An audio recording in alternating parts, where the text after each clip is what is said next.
Hey guys, this is Mr. Boynton, and today I'm going to make a double pinch pot creature for you. And this is kind of a cool thing. You can make anything. Here's a dragon that a kid made. This is a hollow double pinch pot. Pretty awesome. Here is a little beehive double pinch pot. Pretty cool. And this is a quadro pot. So we've got a double pinch pot here and a double pinch pot here. So it's two pots put together with cross-hatch and slips. Kind of cool. It's a little weird Care Bear guy. And those were abandoned projects that kids never came. And then my project, it is a Pokemon. You say Pokemon, I say Pokemon. And he is from the Pokemon Go. He's been caught a little bit too many times. We got the details here. Cute little teeth, the scars, the missing ear. Yeah, it's fun stuff. Okay. He's got the cute little tail. Wow. Always do your initials on the bottom. Okay, so what we're going to do is we're going to make a little frog today because it's a really easy little project to do. We're going to take our hollow double pinch pot. We made this in another video called How to Make a Pinch Pot. And we're going to make it into a frog. So the first thing we're going to do is we're going to shape it. And you can use these techniques to make anything. I could shape this into a cylinder, a football shape, an R2-D2 shape. Is what we're going for, kind of like a bullet shape. Okay, and so I'm going to flatten it down on the bottom. So it's a cylinder, but it has a spherical top. Cool. I'm going to smooth it out. All right. And now I'm going to open it. So I'm going to cut in my tool. Open that.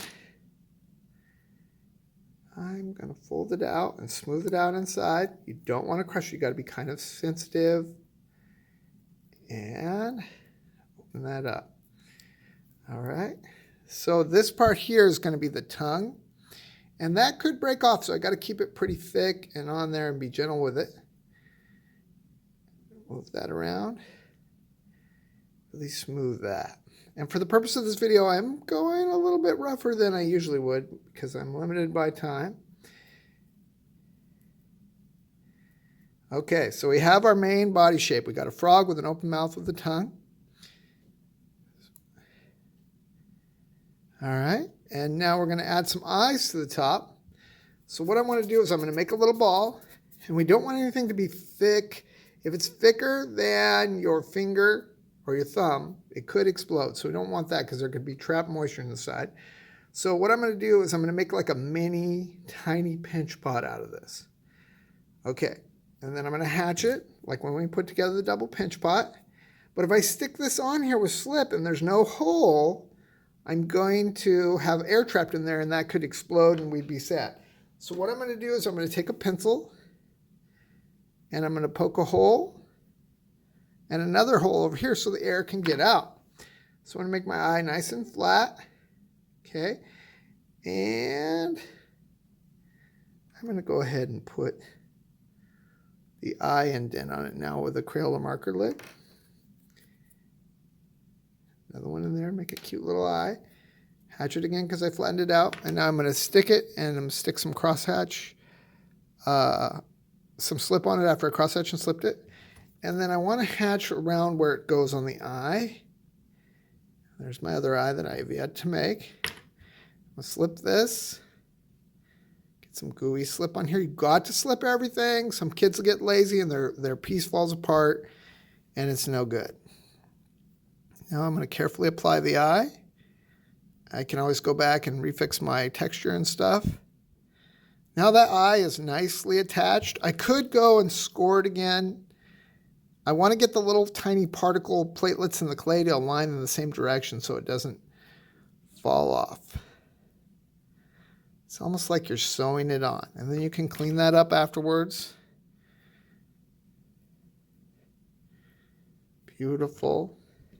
There he is, one eye. I want to get the same amount of clay as before. And I want to make a second little cute eye. You'll notice that if you leave your clay out, it's going to dry and crack, and it's going to be hard to work with. So the more you touch the clay, the more it is going to dry out. Really making sure it looks nice. Got that little cute eye on there already. The reason I'm doing that is so that it doesn't push it in too much when I do it again later. I could always go into the bottom with my finger. Do it so we get a little crosshatch there.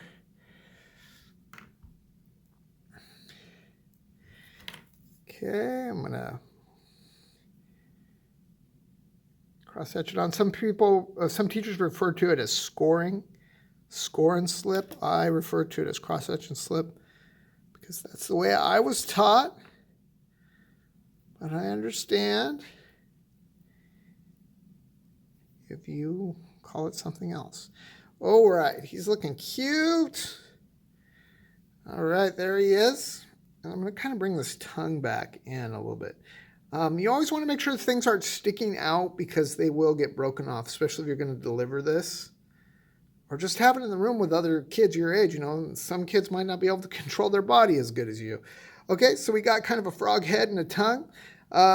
We want to do some details. I could add arms, legs, stuff like that. I don't want him sticking out. I would always want him hugging himself. Let's put some arms on. All right, I'm going to take my knife, cut some little fingers there. I'm going to crosshatch this side of the arm. Little arm there. I'm going to put some slip on it. I'm going to crosshatch the side of him. And I'm going to go like this. So he's like opening his own mouth. I'm going to rub that on so he looks cool. Okay, and now I'm just going to make another one. Yeah, I only did 2 fingers. That's right. He's a 2-fingered frog. All right. And now I'm going to do the other one. Crosshatch it really good. Crosshatch the body. Got to always crosshatch and slip or it will fall apart. I got to say that a million times because we will have tears when your piece is destroyed. Had to shorten that arm a little bit. Rubbing it on. Oh, he's pretty cute looking. He's a cute little guy. All right, and let's do some texture on the tongue now. I'm going to use a straw to put some taste buds on his tongue. That's a big piece of clay in there. Cute. I could use any kind of other poker to do texture. But you want to have a nice amount of texture on your piece to make it look cool. All right. Okay. Cute, cute, cute. And now, let's put a little fly in his tongue. So we're going to make a little fly here. Give him some little fly eyes. A little fly brownie face because he's about to get eaten. And pinching the wings on a fly is always funny because sometimes it doesn't work. Okay, and then I want to crosshatch my fly. Crosshatch his tongue. I'm going to put him kind of up in the mouth so he doesn't get broken off. Put some slip on. Put my little fly on here. And I'm going to kind of rub him on the back. Maybe I'll take a tool down in there. And make him really cute. Okay, I think it would be cool if he was looking up. So I'm going to make him looking extra sad. This is pretty cool, little guy. Okay, I could mess around with this and try to make the frog look down more, but that looks cool. I think I'm going to do some nostrils here on the frog. There we go. And then I think I will put some bottom feet to make it look cool. So I'm just going to make a foot really quick. 2 of those. Again, you don't want stuff like poking out everywhere because it's going to get broke off. Do a cute little thing here. Gotta hatch up my feet. This one. Frog feet. Okay, slip it. Put it on. I just want to stick it out a little bit. They're just a little detail to say, hey, he has feet. Awesome. This is pretty cool. This turned out good. All right, fixing his little wing there. And let's give the frog a texture. What do we got? We've got a piece of screen. And I'm just going to come in and put a little bit of a texture on my frog. And I don't have to do it all. I mean, the eye will fill it in. This gives it kind of a fun texture. Okay. All right. So now a couple things left to do. Now, if you didn't cut a big hole in yours like this where the air can get out, you need to vent it in the bottom. Just take a pencil, shove it in the bottom, and twirl it around, and then the air can get out. If you don't vent it and you send it to me all dry, it will blow up. So you got to make sure you vent it. The other thing is you want to have your initials on this so that we can know that it's yours. So I'm going to do my initials, MVB, and I'm stamping them in. Usually when you stamp, guys, you get a lot better effect than when you like scribe or cut. Okay, it'd be cool to put 2020 on there. So I'll try scribing. I'll show you that it's not as good. It does work if you're careful. All right, so we got my initials in 2020. Got a nice texture. Got some details. Could I add to this even more? Yes, I could put a whole bunch of stuff inside him, or maybe a whole bunch of flies inside him. I could have him holding like maybe a little can of pop or something as a detail. He could have a little hat. There's all kinds of things you can do. The more details you do to your piece, the cooler it will be. What about giving him a ring? So many things you can do. Fixing the little wing there. So awesome, and that is my frog, and I hope you learned how to make a pinch pot today. See ya.